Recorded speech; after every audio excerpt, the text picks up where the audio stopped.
Você já parou para pensar se a gente realmente só usa 10% da nossa capacidade cerebral? Será?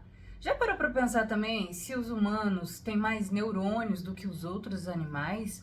Por isso somos assim tão diferenciados? E a gente tem lado dominante do cérebro, esquerdo ou direito?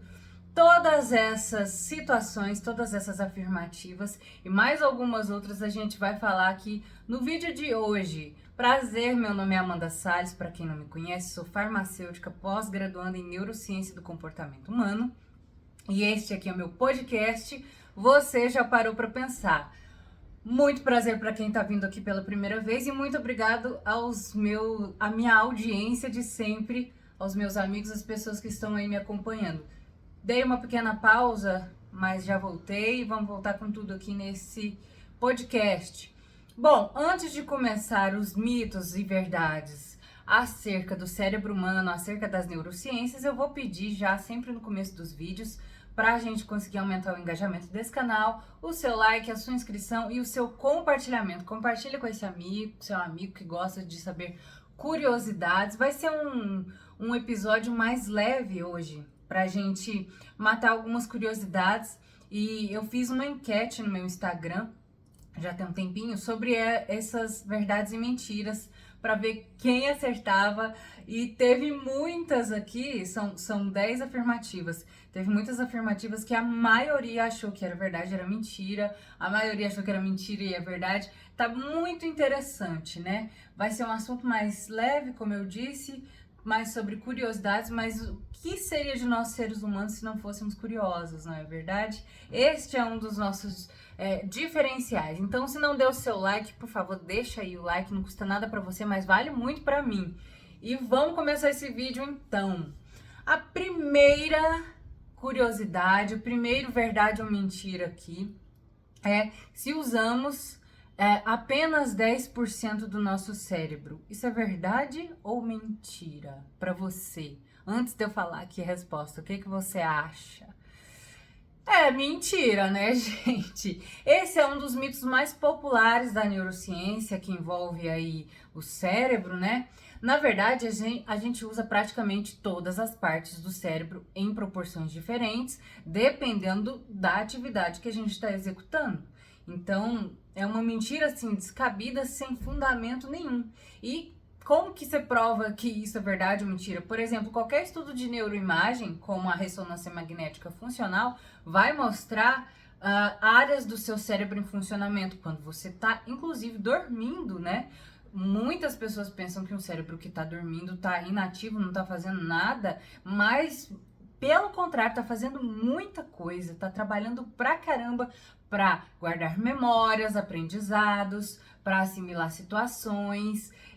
Então, esse negócio de usar 10% do nosso cérebro, da nossa capacidade cerebral, não tem nem fundamento, né? São diferentes regiões do cérebro, estão desempenhando diferentes atividades o tempo todo. E não há uma parte inativa do cérebro, né? Isso não pode ser ignorado.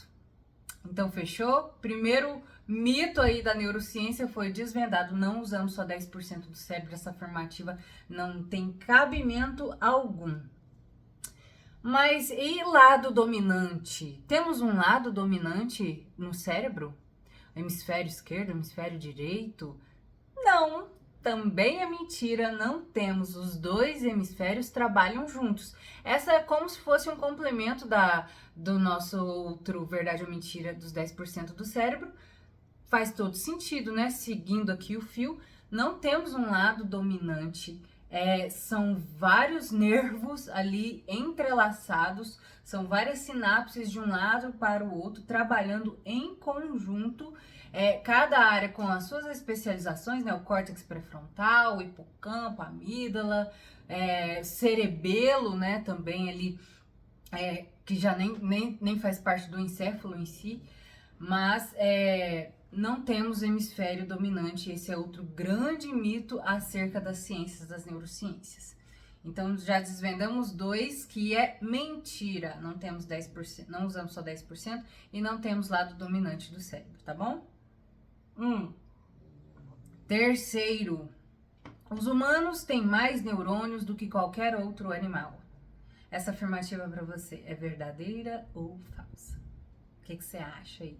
Ah, porque a gente, né, construiu tudo isso, a gente tem a capacidade de raciocínio, a gente tem o córtex pré-frontal evoluído, mais evoluído aí, dentre os mamíferos, né? Mas, embora tenhamos um grande número de neurônio, 86 bilhões, cerca de 86 bilhões de neurônios, muitos animais, como os golfinhos e os elefantes, têm mais neurônios do que a gente no cérebro. A diferença está na região e na forma como esses neurônios conversam, na forma com que eles fazem as chamadas sinapses nervosas.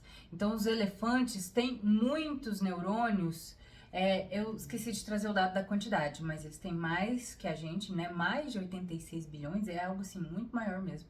E eles têm muitos neurônios na região do cerebelo, que está muito envolvido com a parte de movimento.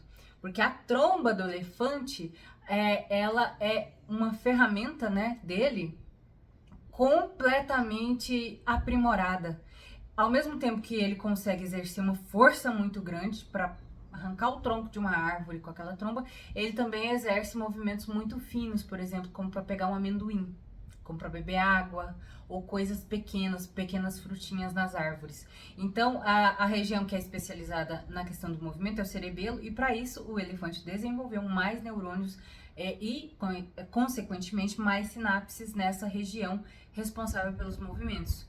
Mas, então, não tem muito a ver com cognição, com consciência, com racionalidade, essa questão de ter mais neurônios. Aí você podia parar para pensar e falar assim, não, então o córtex pré-frontal, né, o córtex humano tem mais neurônios do que as outras regiões, e não é assim. O córtex tem cerca de 16 bilhões desses 86 bilhões, e se eu não me engano, acho que é o cerebelo, no nosso também, que, né, somos seres com muito movimento, que tem a maior parte de neurônios. A questão é que o tipo de sinapse feita por nós no córtex é diferente do que de outros animais. É isso que nos diferencia, principalmente as sinapses feitas no córtex frontal, em todo o córtex, né? Pré-frontal, frontal, toda essa casca que a gente chama de córtex. Então, os humanos não têm mais neurônios do que os outros animais, e muita gente pensa que sim, por isso que somos tão diferentes, mas não tem a ver com quantidade, sim, com qualidade, com a forma que isso acontece, com a forma que eles estão organizados em cada região, tá bom? Vamos para a quinta afirmativa. O cérebro para de crescer na adolescência. O cérebro para de crescer na adolescência. E aí, o que você acha? Né? É bem sabido que durante a infância a gente está ali aprendendo muitas coisas, as crianças, né, fazem muitas sinapses, tem muita neuroplasticidade, que é aquela capacidade de aprender, de formar novas conexões, de organizar aquele aprendizado ali que eles estão aprendendo o tempo todo, né? Tudo o tempo todo, estão descobrindo o mundo. Mas e na adolescência? Então, já aprendi tudo e eu já estou me tornando adulta, e esse cérebro vai parar de crescer na adolescência? Tem um caminhão aqui fazendo um barulho. Ele tá passando aqui agora, caminhão de mudança. Tô gravando em um horário diferente. Ai.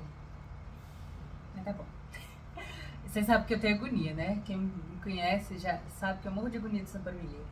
Mas então, o cérebro continua a se desenvolver e mudar ao longo da vida. Então é mentira, ele não para de crescer na adolescência, né? Existem estudos que comprovam já isso há bastante tempo, que mesmo nós adultos conseguimos aprender. Eu com 30 anos consigo aprender novas coisas todos os dias, por meio dos estudos, por meio de leitura, por meio do meu trabalho, né? A gente está aprendendo o tempo todo, e esse ato de estar aprendendo o tempo todo causa mudanças cerebrais.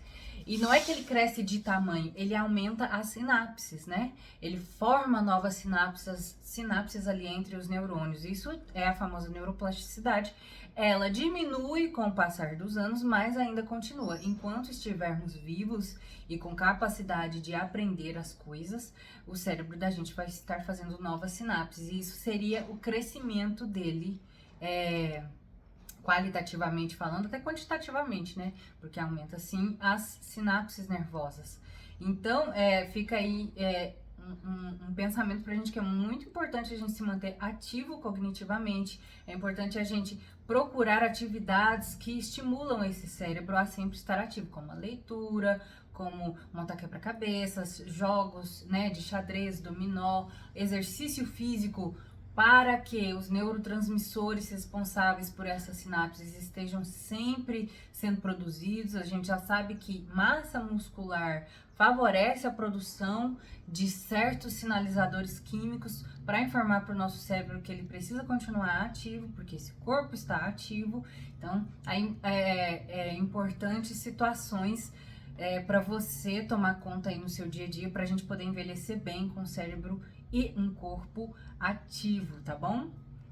Fazendo cada vez mais sinapses e conexões. Sexta curiosidade, sexta afirmativa aqui. Muitas pessoas lá na enquete do Instagram colocaram que é verdade. E é mais uma mentira, que a música clássica torna você mais inteligente. Isso saiu de uma notícia nos anos 90 sobre o efeito Mozart. Quem já ouviu falar disso? O efeito Mozart é a ideia de que ouvir as músicas do Mozart melhora o desempenho cognitivo e o raciocínio espacial. Como que surgiu essa ideia? Eu vou ler aqui a matéria para vocês, tá bom? Em 93, um estudo relatou que ouvir as músicas do Mozart melhorava temporariamente o desempenho em tarefas e o raciocínio espacial, como dobrar papel e resolver labirintos. Era esse o estudo. A imprensa popular, né, exagerou os resultados quando foi dar a notícia e estava escrito na notícia que ouvir Mozart torna você mais inteligente. É uma fake news e isso pegou, né? Em 93, pensa, não tinha muitos outros meios depois para se desmentir isso e a gente tá aqui em 2025 desmentindo, né?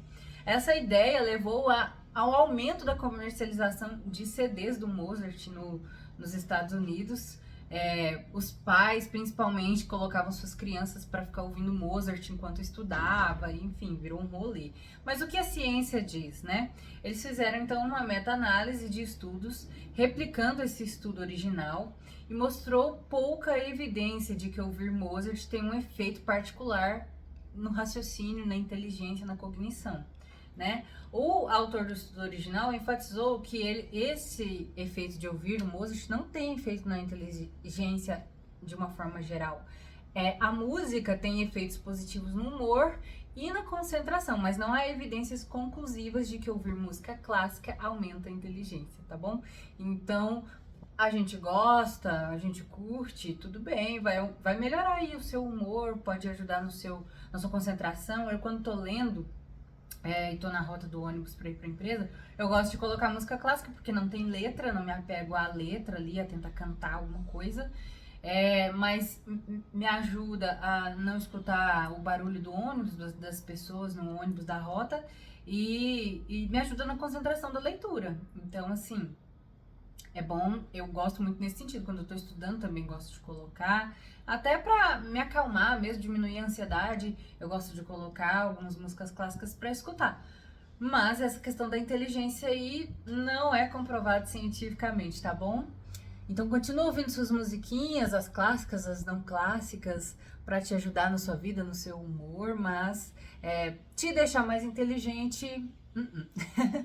Bom, sétima afirmativa. O cérebro é incapaz de se regenerar. Casa muito com aquela outra, né? Até devia ter colocado ela junto com a outra. Mas, embora a regeneração cerebral seja limitada, as pesquisas mostram que o cérebro pode criar novas conexões, que foi o que eu falei anteriormente, que é a neuroplasticidade cerebral. E até mesmo novos neurônios. Essa é quente, é novidade na ciência. Em certas regiões como o hipocampo. Então, eu acho que eu já tinha falado do hipocampo aqui em alguns outros vídeos, mas a ciência comprovou recentemente que o hipocampo é capaz de criar novos neurônios, né? A gente já nasce com os 86 bilhões que eu falei para vocês, e agora que está se descobrindo que essas regiões, algumas regiões muito específicas, são capazes de criar mais neurônios. Fora isso, o que acontece as novas conexões, são as novas sinapses entre os neurônios que já existem. Então, o cérebro não é incapaz de se regenerar. Lógico que se acontecer algum acidente, alguma coisa assim que a pessoa perde, inclusive massa cerebral, isso não vai voltar. Mas de um nível, né, celular mesmo, bem pequeno, ele consegue estabelecer novas conexões. Então, é limitado, mas é possível e acontece todos os dias que você está aí aprendendo. Oitava afirmativa. O estresse é sempre prejudicial ao cérebro. Essa foi uma que lá na enquete as pessoas colocaram que era, a maioria das pessoas colocaram que isso era verdade, que o estresse é sempre prejudicial ao cérebro. E o que você acha? É verdade ou mentira? É mentira! Ele não é sempre prejudicial ao cérebro, né? O estresse crônico, de forma crônica, sim, é prejudicial ao cérebro. Mas o agudo tem efeitos positivos. É porque a gente tem um conceito do que é estresse diferente do que é para ciência, né? A gente envolve estresse só como coisas ruins, como coisas que vão ser realmente prejudiciais. Mas qualquer coisa que aumente o cortisol ali de maneira aguda, né, que é o hormônio do estresse, que nós chamamos, te faz agir. Então, a luz do dia, por exemplo, aumenta o seu cortisol e aumenta o seu estresse de forma aguda, porque você tem que agir com a vida, né?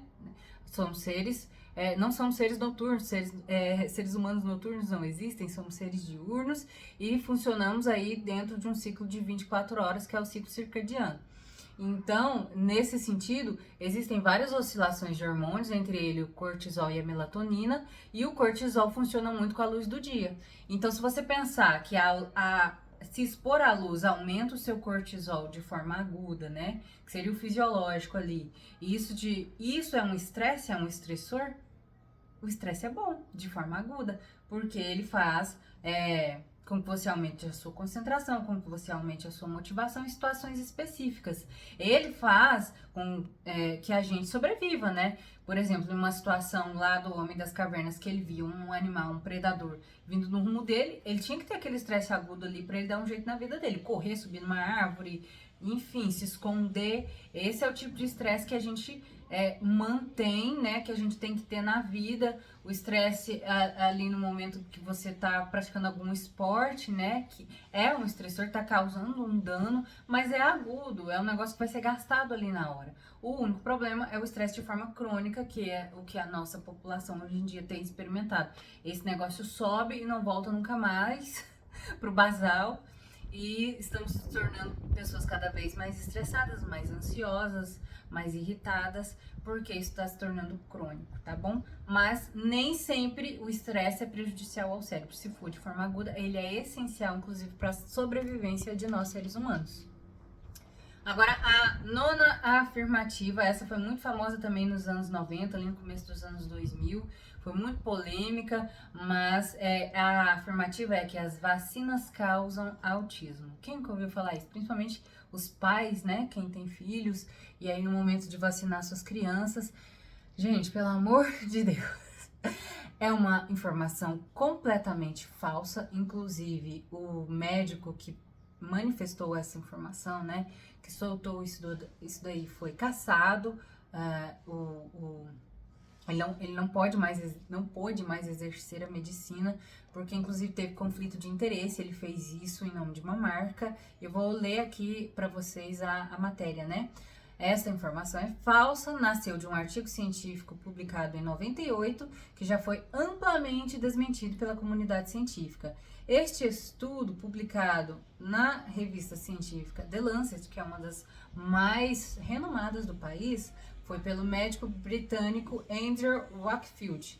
Incluiu 12 crianças que apresentaram sinais de autismo e inflamação intestinal grave, e 11 delas supostamente haviam tomado a vacina tríplice viral, que é aquela que protege contra sarampo, cachumba e rubéola, pois tinham vestígios do vírus do sarampo no organismo.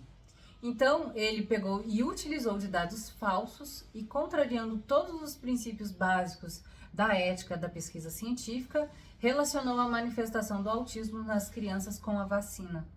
O resultado foi a queda da cobertura vacinal e o surgimento do movimento anti-vacina em diferentes partes do mundo, que conquistam adeptos até hoje, infelizmente. O fato é que não havia vírus do sarampo nas amostras de nenhuma dessas crianças analisadas, e foi descoberto ainda que havia um conflito de interesse. Por quê? O pesquisador tinha encaminhado um pedido de patente para um novo imunizante contra o sarampo que concorreria com a vacina da tríplice viral. Além disso, ele havia sido contratado por advogados para produzir dados contra a vacina, para que eles pudessem ganhar dinheiro processando os fabricantes do produto. A verdade foi revelada em 2004 pelo jornalista investigativo Brian Deer, na reportagem do The Sunday Times.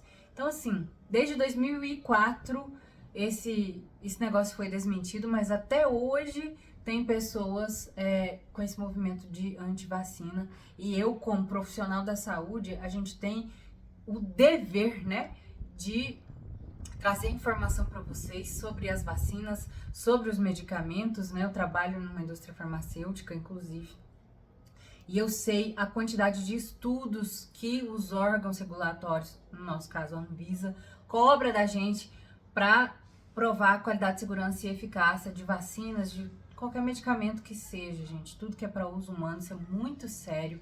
Então, um negócio desse lá em 1998 está reverberando até hoje e causando consequências seríssimas para a saúde aí das nossas crianças, da nossa população. Então, isso aqui é uma das piores mentiras aí do mundo da saúde, que causou mais danos até hoje, assim, essa situação de que vacinas causam autismo. Então, desmentindo isso aqui, tendo que desmentir isso aqui em 2025 ainda, porque algumas pessoas, infelizmente, acreditam nessa situação. Nossa, ventania que ligou aqui. Sensacional. E vamos então agora para a 10ª afirmativa. E essa é polêmica, né? A gente sempre quis saber se cérebro de homens e mulheres são fundamentalmente diferentes. Essa cabe uma interpretação, mas, via de regra, eles são diferentes estruturalmente falando. Algumas estruturas são diferentes, mas as funções dessas estruturas, as funções cognitivas, são as mesmas. São semelhantes entre os gêneros. Então, assim, o que vai mudar? O tamanho. O cérebro masculino, por exemplo, é ligeiramente maior do que o feminino, no geral, né? Porque também existem situações que o feminino é maior, mas na média o masculino é maior. Mas o hipocampo, que é relacionado à memória de curto prazo, que eu falei para vocês ali, que inclusive é a área do cérebro que tem novos neurônios, nascem novos neurônios, né? O hipocampo, que é relacionado a essa parte de memória, geralmente é maior nas mulheres. A substância cinzenta também, geralmente é maior nas mulheres do que nos homens. A substância cinzenta está relacionada com essa questão das sinapses, né? Na substância branca fica o corpinho do neurônio, e na substância cinzenta os axônios fazem ali as sinapses nervosas. Então, o cérebro feminino tem uma proporção maior de substância cinzenta. Os próprios neurônios, o cérebro feminino tem mais neurônios na região relacionada à linguagem, e ele também tem mais neurônios em áreas que são relacionadas à resolução de problemas. E os circuitos cerebrais, o cérebro feminino tem mais circuitos ligados à reflexão e o masculino tem mais circuitos ligados à tomada de decisão. E além disso, a amígdala, que é relacionada àquela reatividade do medo de detectar perigo, ela é maior nos homens. São poucas diferenças. Se você for notar, assim, pegar os estudos e olhar, é coisinha assim, né? Mas para a ciência é um dado e existem esses dessas diferenças de tamanho. Mas entendam que todos nós, homens e mulheres, temos a amígdala, temos o hipocampo, temos o córtex pré-frontal. Não existe diferença, tipo assim, de região, né? A mulher tem uma região específica aqui que o homem não tem. Não, nós temos as mesmas regiões, nós temos os mesmos núcleos que exercem as mesmas funções. O que existe ali talvez seja uma diferença de tamanho, de quantidade de neurônios que tem nessas regiões, né? Bom, era isso, é um vídeo mais leve mesmo, um episódio de curiosidades. E aí, vocês já sabiam da maioria? Me conta aqui o que vocês acham. Vocês concordam ou não concordam com algumas? Porque tem gente que refuta, fala assim, não, o que é isso? Eu uso meu hemisfério esquerdo aqui do cérebro, sempre soube disso, que ele é o dominante, não sei o que, não sei o que, não sei o que. Coloca aqui nos comentários, vamos discutir, vamos conversar. Deixa mais curiosidades aqui, caso você saiba de mais alguma.